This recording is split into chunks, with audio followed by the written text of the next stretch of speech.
चुड़ैल सास और बहू की कांवड़ यात्रा। सावन का महीना चल रहा होता है। भोले बाबा की भक्ति में मगन होकर लोग दूर दूर से कांवड़ यात्रा के लिए जा रहे होते हैं। इधर एक जंगल में एक पेड़ पर बैठी चुड़ैल बहू अपनी चुड़ैल सास से कहती है, माँ जी बहुत चोरों की भूख लगी है, मेरे पेट में चूहे दौड़ रहे हैं। चुड़ैल बहू की बात सुनकर उसकी चुड़ैल सास उससे बोलती है, अरे चुप हो जा बहू, क्यों शोर मचाकर मेरी नींद खराब कर रही है। वैसे तेरी बात भी सही है, मुझे भी बहुत भूख लग रही है। तू ऐसा कर, दूर दूर तक अपनी नज़र घुमा कर देख, शायद हमें कोई शिकार मिल जाए। जी माँ जी। चुड़ैल बहू इधर उधर नजर घुमाकर देखने लगती है। तभी उसे कुछ कांवड़िए उस रास्ते से आते हुए नजर आते हैं। चुड़ैल बहू अपनी चुड़ैल सास से कहती है, माँ जी देखो कुछ कांवड़िए इस रास्ते से आ रहे हैं, चलो उनका शिकार करते हैं। हाँ तू ठीक कहती है बहू, आने दो उन लोगों को। बहुत दिनों बाद एक बार फिर इंसानी मांस खाने को मिलेगा हमें। चुड़ैल सास और बहू दोनों पेड़ पर बैठकर उन कांवड़ियों के आने का इंतजार करने लगती हैं। कुछ ही देर में कुछ कांवड़िए अपना अपना कांवड़ लेकर उस पेड़ के पास से गुजर रहे होते हैं। तभी वो दोनों चुड़ैल सास और बहू उन लोगों पर हमला कर देती हैं। दोनों चुड़ैलों को अपने सामने देखकर सभी कांवड़िए डर जाते हैं और वहाँ से भागने लगते हैं। अरे अरे देखो ये चुड़ैल कहाँ से आ गई, वो भी एक नहीं दो दो। अरे साथियों भागो यहाँ से, वरना ये चुड़ैल हमें जिंदा नहीं छोड़ेंगी। तभी दोनों चुड़ैलें उन लोगों से कहती हैं, अरे भागते कहाँ हो, इतनी मुश्किल से तो हमारे हाथ आए हो, हम तुम्हें इतनी आसानी से यहाँ से बचकर जाने नहीं देंगे। हाँ हम तुम सबको आज मार कर खा जाएंगे।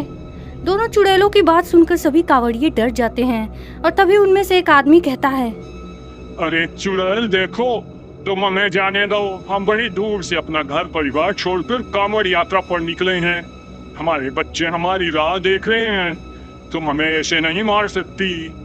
आखिर तुम दोनों भी तो कभी इंसान नहीं होगी, कि तुम हमारे साथ ऐसा क्यों कर रहे हो।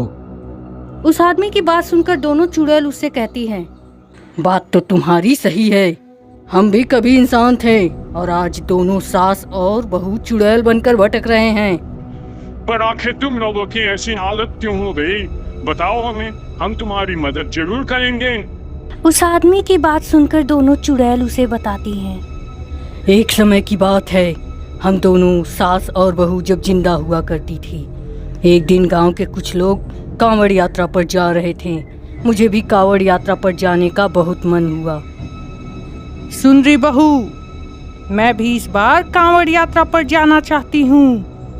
पर माँ जी अगर आप अकेली ही कांवड़ यात्रा पर चली जाओगी तो मैं अकेली यहाँ घर पर क्या करूँगी, मुझे भी आपके साथ कांवड़ यात्रा पर जाना है।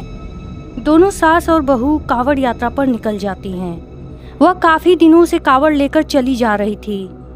एक दिन वह दोनों सास बहू पहाड़ी रास्तों से होकर जा रही थी। तभी उन दोनों का पैर फिसल गया और दोनों खाई में गिरकर मर गई, जिससे उनकी आत्मा चुड़ैल बनकर जंगल में रहने लगी। और तब से हम दोनों सास बहू लोगों का शिकार करके अपना गुजारा करते हैं। चुड़ैल की बात सुनकर सभी कांवड़िए भावुक हो जाते हैं। तभी उनमें से एक कांवड़िया कहता है, ओह अच्छा तो ये बात थी, तुम दोनों के साथ जो हुआ वो बहुत बुरा हुआ, पर शायद यही भोलेनाथ जी की मर्जी थी। मुझे लगता है कि तुम दोनों को फिर भी अपनी कांवड़ यात्रा पूरी करनी चाहिए, इससे तुम्हें चुड़ैल योनि से मुक्ति अवश्य मिल जाएगी। भोले बाबा बहुत ही कृपालु है, वो तुम पर अपनी कृपा दृष्टि अवश्य ही दर्शाएंगे। कांवड़िए की बात सुनकर दोनों चुड़ैल को अपनी भूल का आभास होता है और वो दोनों भी उन कांवड़ियों में शामिल होकर कांवड़ यात्रा पर निकल जाती हैं और अंत में वह हरिद्वार पहुंच जाती हैं। दोनों चुड़ैल सास और बहू जैसे ही गंगा जी में डुबकी लगाती हैं, उन्हें उस चुड़ैल योनि से मुक्ति मिल जाती है।